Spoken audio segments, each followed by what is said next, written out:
ada tadi sudah disampaikan oleh Prof. Sripur. Jadi ada 3 hal yang menjadi kita distribusi tadi. Yang pertama adalah bagaimana memperbaikan tata kelola BUMD ke depan. Itu salah satu di janji politik itu adalah membuat zona integritas BUMD. Dan itu sudah kita sampaikan ke teman-teman BUMD kapan untuk persiapan, lagi dibuatkan timeline. Kemudian yang kedua itu terkait dengan tata kelola SDM aset, itu menjadi salah satu hal yang paling penting juga, dan hari ini memang tadi komitmen untuk semua BUMD itu untuk menyampaikan data dan informasi ya kepada kita. Kemudian yang ketiga itu adalah mendistribusikan program dari penugasan maupun program-program yang ditunjang oleh BUMD. Nah, salah satunya ada desalinasi, kemudian SPBU untuk solar di daerah pesisir, kemudian ada subsidi pangan murah, kemudian pembelian harga petani, kemudian juga ada asuransi panen ya untuk petani. Ini menjadi salah satu, dan untuk nelayan ini menjadi salah satu hal yang paling penting. Tadi menarik memang ada dari BKK Jateng dan Bank Jateng itu untuk membantu kartu zilenial. Nah, akan kita kolaborasikan karena ada kan di kartu zilenial itu salah satunya pembiayaan. Nah, pembiayaan itu nanti yang akan bekerja sama dengan bank atau BPR BKK yang miliknya Jawa Tengah. Itu menjadi salah satu hal yang paling penting memang menjadi catatan.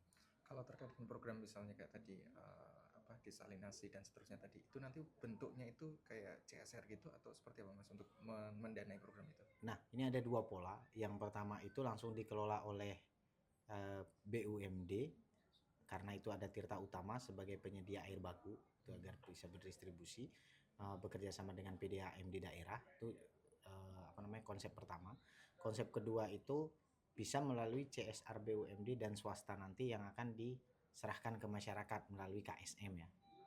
Nah, melalui KSM yang ada di masyarakat. Nah, ini sebenarnya lagi dikerucutkan karena hari ini kita mencoba koordinasi awal dengan BUMD, nanti mana yang lebih fleksibel yang langsung menyentuh kepada masyarakat dan tidak membebani masyarakat. Mungkin itu. Oke. Terus setelah ini nanti rapat atau komunikasi dengan apa lagi Mas OPD-nya? Ya, kita ini bukan roadshow ya, rapat maraton itu rapat kerja dengan semua OPD itu berlapis sampai dengan Selasa besok. Nanti siang itu dengan BLUT, berarti semua direktur rumah sakit. Kemudian yang kedua itu nanti besok kita dengan infrastruktur dan ekonomi, dengan infrastruktur dan ekonomi. Kemudian Senin dilanjut dengan Kesra, dilanjut dengan beberapa sektor yang lain. Ini menjadi salah satu concern kita. Kalau tujuannya memang untuk ini sama ya, untuk mensinergikan ya, nanti. Tujuannya sama. Kemudian kalau dengan OPD nanti kita tambahkan untuk ngecek program yang sudah ada sekarang itu seperti apa gitu lah, sejauh apa nanti menunjang visi misi yang sudah disampaikan oleh Pak. Gini. Terima kasih.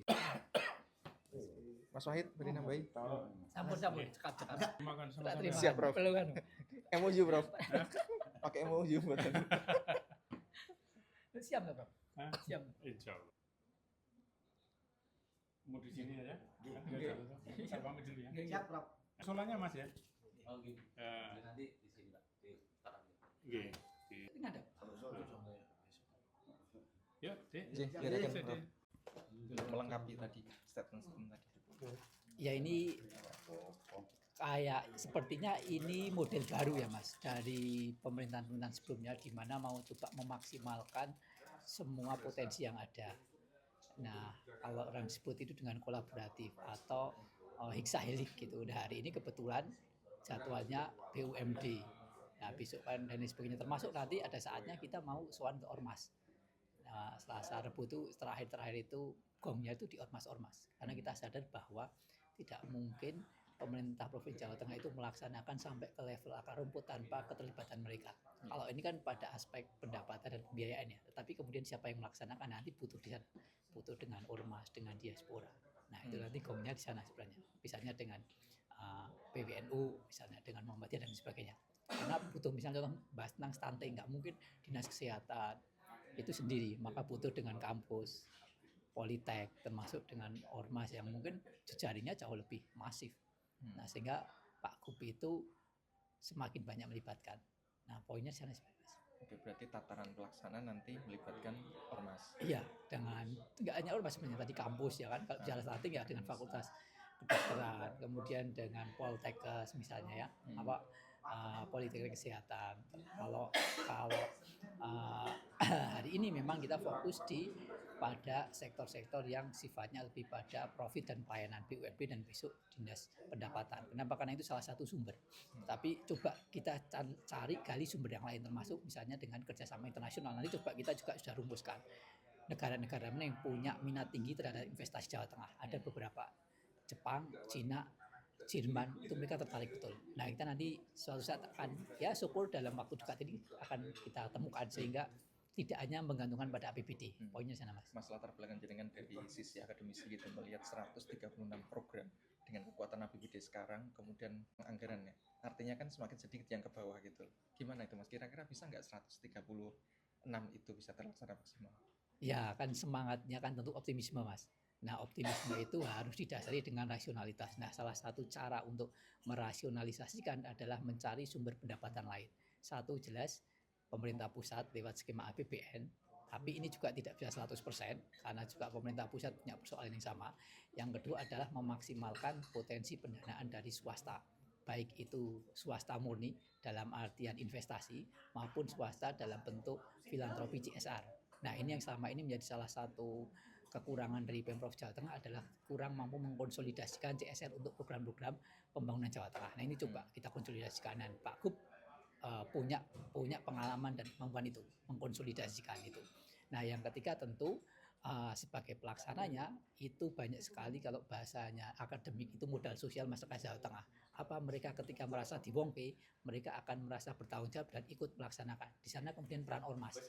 Nah, itu peran ormas itu dalam tanda kutip tidak harus diberi profit, imbalan materi, tetapi dilibatkan dan dimaksimalkan itu sudah luar biasa. Nah, sehingga dari aspek pendanaannya nambah, dari aspek pengurangan bebannya ada. Inilah kemudian titik temunya dengan APBD yang kompetitif lah, minimalis lah kalau sedikit. Iya. Satu lagi, Mas. Kalau program-program ini kan yang 2025 kan sudah tersusun yang kemarin ya. Nanti untuk mengawali program itu kira-kira seperti apa, Mas? Maksudnya ini kan dari programnya tahun sekarang Pak Lutfi kan belum bisa ini secara langsung maksimal gitu kan. Nah, untuk adaptasi atau langsung segera Pak Lutfi pengennya kerja cepat gitu. Ya betul, jadi memang ada banyak studi, Mas. Banyak studi menarik apa yang dilakukan kepala daerah di 35 hari pertama. Nah, sebagian besar itu mereka baru beradaptasi belanja masalah, kemudian mencari rumusan. Nah, Pak Lutfi mau memajukan ini menjadi sebelum beliau dilantik. Inilah prosesnya. Sehingga nanti ketika beliau dilantik sudah tidak lagi beradaptasi, tidak lagi belanja masalah, tapi langsung mengeksekusi yang sudah direncanakan. Nah, ini titik krusialnya di sana, Mas. Karena bagaimanapun kepercayaan dan harapan publik besar sekali terhadap Pak Lutfi dan Gus Yassin ini. Ya kan, apalagi ini ada perubahan rezim ya, perubahan rezim yang sudah lama. Nah, maka kemudian Pak Lutfi mau menjawab itu dengan mendahulukan proses perencanaan belanja masalah dan besok dilantik langsung bisa eksekusi. Nah, pertanyaannya kemudian bagaimana dengan yang sudah direncanakan dan dianggarkan. Nah, inilah yang sedang kita diskusikan dalam beberapa waktu ini. Misalnya dari semua janji itu mana sih yang sudah siap anggarannya atau mana yang belum. Nah, kalau belum kan nanti akan dikejar di perubahan begitu. Nah, tetapi juga sebagian ada ya yang sudah masuk. Tinggal kemudian lokus dan sasarannya. Nah, ini ya yang dalam konteks teori perencanaan itu yang disebut dengan collaborative governance. Bareng-bareng merencanakan dan bareng-bareng mengeksekusi, termasuk nanti bareng-bareng mengevaluasi.